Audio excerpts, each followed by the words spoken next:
Segala puji bagi Allah Subhanahu wa Ta'ala, Tuhan semesta alam, yang Maha Pengasih, Maha Penyayang, Maha Perkasa, Maha Mengetahui. Rabb kita yang Maha Tinggi, Rabb kita yang Maha Tinggi memiliki nama-nama yang indah dan sifat-sifat yang luhur. Aku memuji dan bersyukur kepada Allah Ta'ala atas segala nikmat, baik yang kita ketahui maupun yang tidak kita ketahui. Dengan pujian dan syukur yang diridhoinya, aku juga bersaksi bahawa tiada Tuhan yang berhak disembah selain Allah semata. Tiada sekutu baginya, miliknya kerajaan dan baginya segala pujian. Dia Maha Tinggi lagi Maha Agung. Aku juga bersaksi bahawa Nabi dan pemimpin kita Muhammad adalah hamba dan utusannya, seorang Nabi yang mulia. Ya Allah, limpahkanlah selawat, salam dan keberkahan kepada hamba dan utusanmu Muhammad sallallahu alaihi wasallam beserta keluarga dan para sahabatnya yang telah menolong agama yang lurus. Amma ba'd. Bertakwalah kepada Allah dengan melakukan kebaikan dan meninggalkan larangannya. Niscaya kalian akan menjadi orang-orang yang beruntung dengan memperoleh ridho Allah yang Maha Pengasih dan tinggal kekal dalam surga yang penuh kenikmatan. Wahai manusia sekalian, aku mengingatkan kalian akan rahmat Allah yang luas dan nikmatnya yang sempurna yang tak dapat dihitung kecuali olehnya. Nikmat itu menuntut kalian untuk bersyukur dan mengingat Allah. Allah Ta'ala berfirman, dan ingatlah ketika Tuhanmu memaklumkan, sesungguhnya jika kamu bersyukur, saya aku akan menambah nikmat kepadamu. Tetapi jika kamu mengingkari nikmatku, maka pasti azabku sangat berat. Tahukah kalian kabar gembira terbesar dari Allah Ta'ala kepada makhluknya? Tahukah kalian kabar gembira terbesar dari Allah Ta'ala kepada para makhluknya, yaitu bahawa hubungan antara Rabb semesta alam dan hambanya adalah rahmat.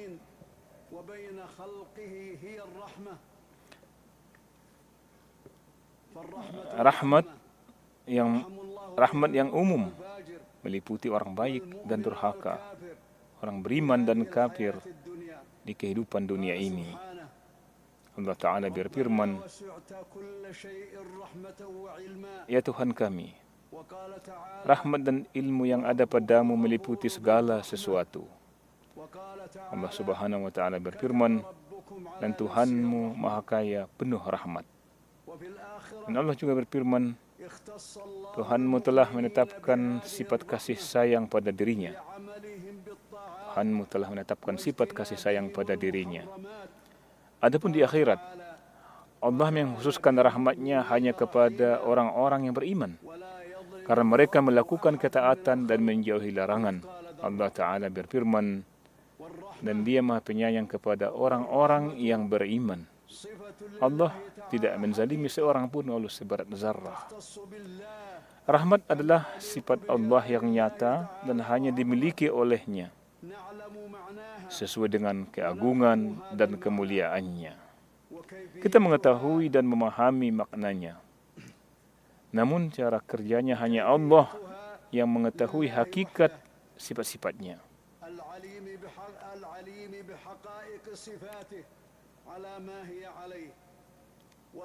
Sebaik-baik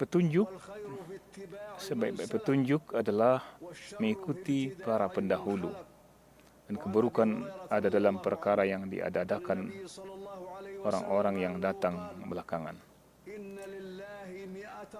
Dari Abu Hurairah radhiyallahu anhu, Rasulullah sallallahu alaihi wasallam bersabda, sesungguhnya Allah memiliki 100 rahmat. Salah satu di antaranya diturunkan kepada kaum jin, manusia, hewan, dan serangga. Dengan rahmat itulah mereka saling berbelas kasih dan menyayangi. Dengannya pula binatang liar mengasihi anaknya, Dan Allah mengakhirkan 99 rahmat untuk Dia limpahkan kepada hamba-hambanya pada hari kiamat.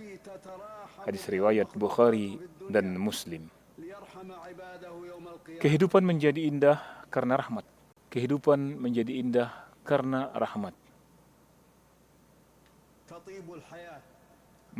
Masyarakat menjadi baik karena rahmat.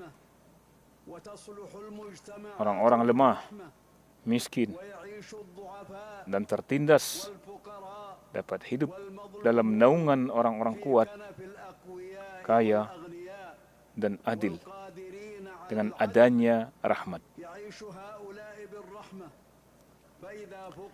Apabila rahmat telah hilang, manusia kehilangan keceriaan hidup dan terjerumus dalam kekerasan serta kesengsaraannya.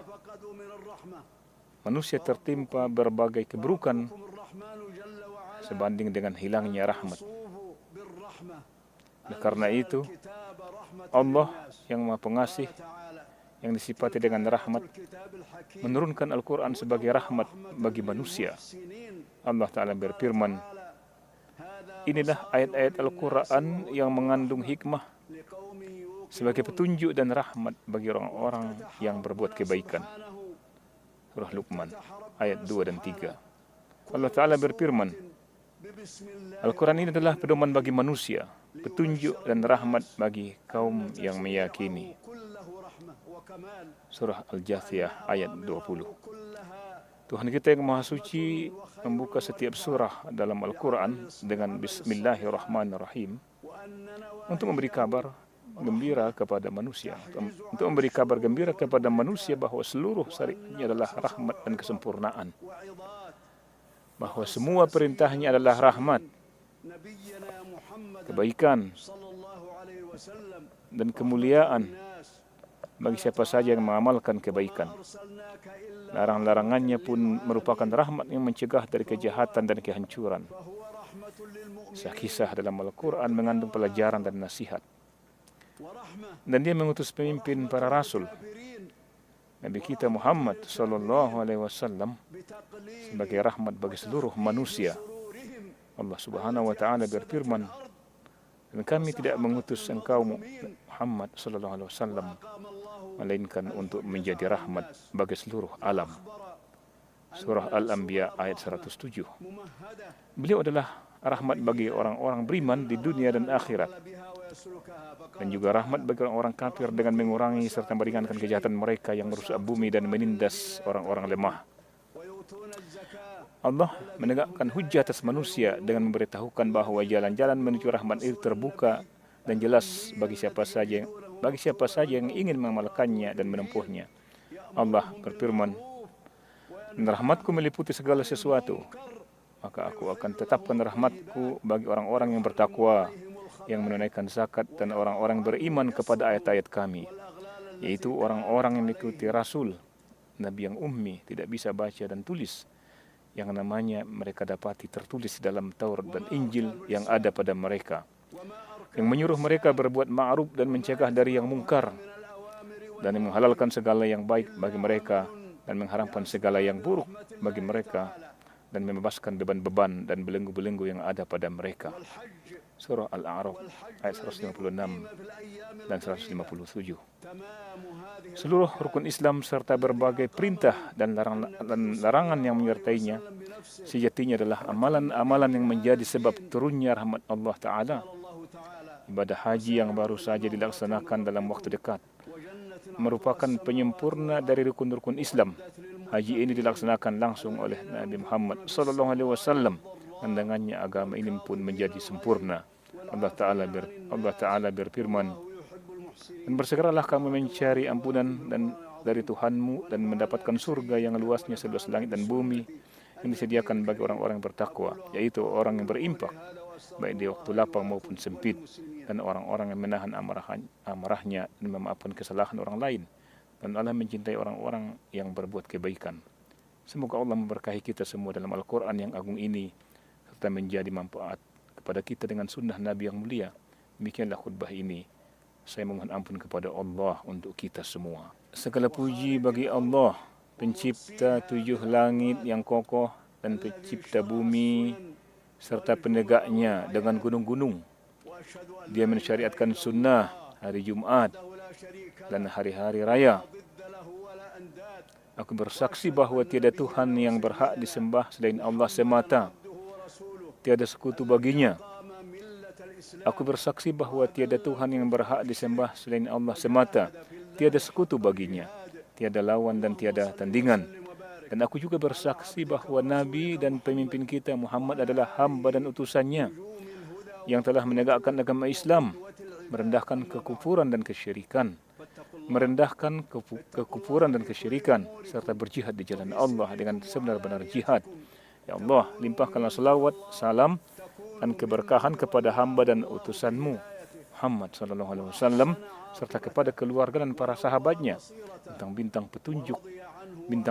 petunjuk dan teladan bagi seluruh hamba. Amma ba'd.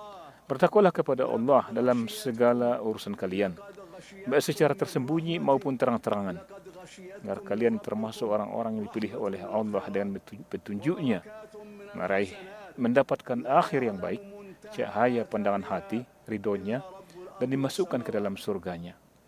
Wahai hamba-hamba Allah, sesungguhnya Allah telah menurunkan kepada kalian rahmat yang penuh kebaikan dan keberkahan dari amal-amal saleh. Hanya Allah, Tuhan langit dan bumi, yang mengetahui batas akhir dari dampaknya.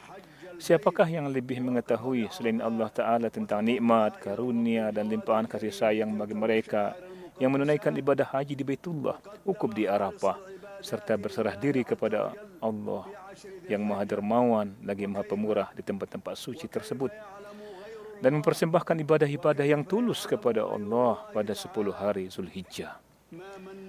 Dan bagaimana mungkin selain Allah mengetahui apa yang telah Allah anugerahkan kepada setiap muslim di seluruh penjuru bumi, berupa pahala yang berlipat ganda dan kebaikan yang terus-menerus melalui puasa pada hari Arafah, zikir di 10 hari pertama Zulhijjah,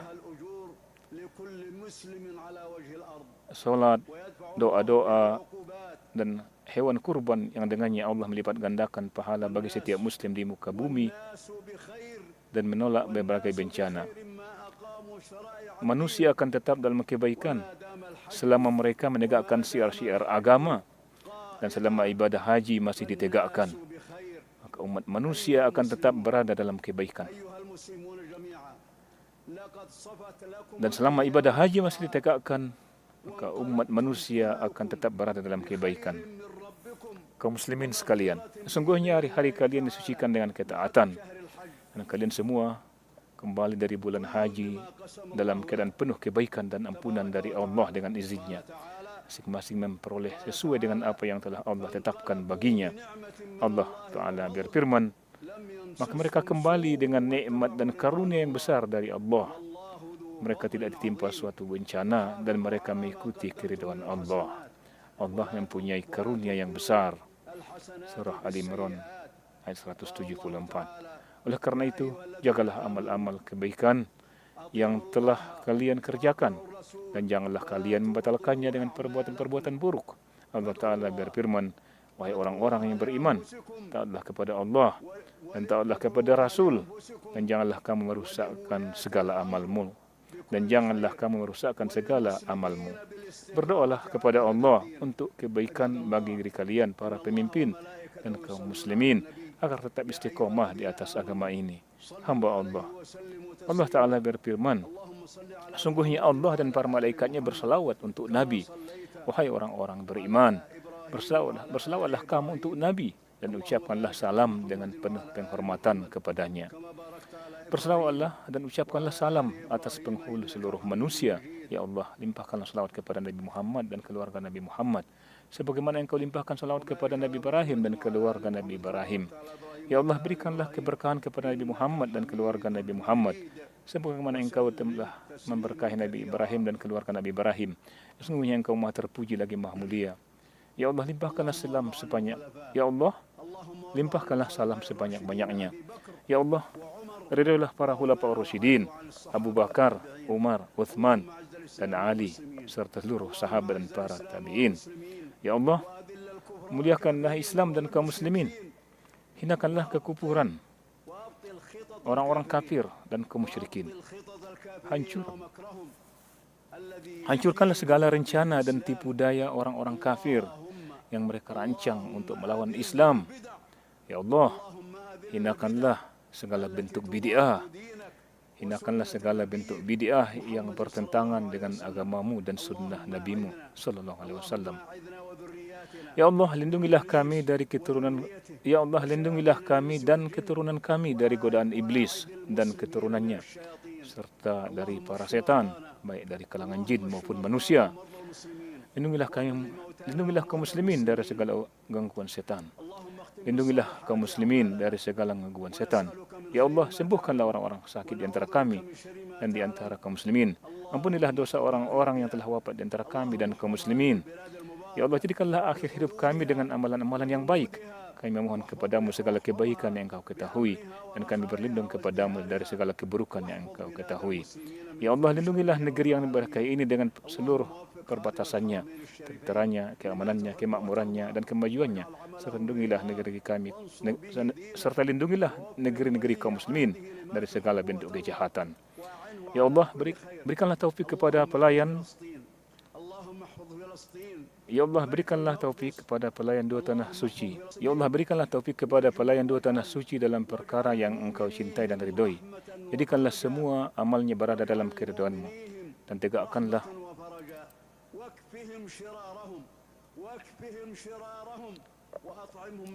Ya Allah, berikanlah taufik kepada putra mahkota. Ya Allah, berikanlah kepada kami kebaikan di dunia dan kebaikan di akhirat, dan selamatkanlah kami dari api neraka.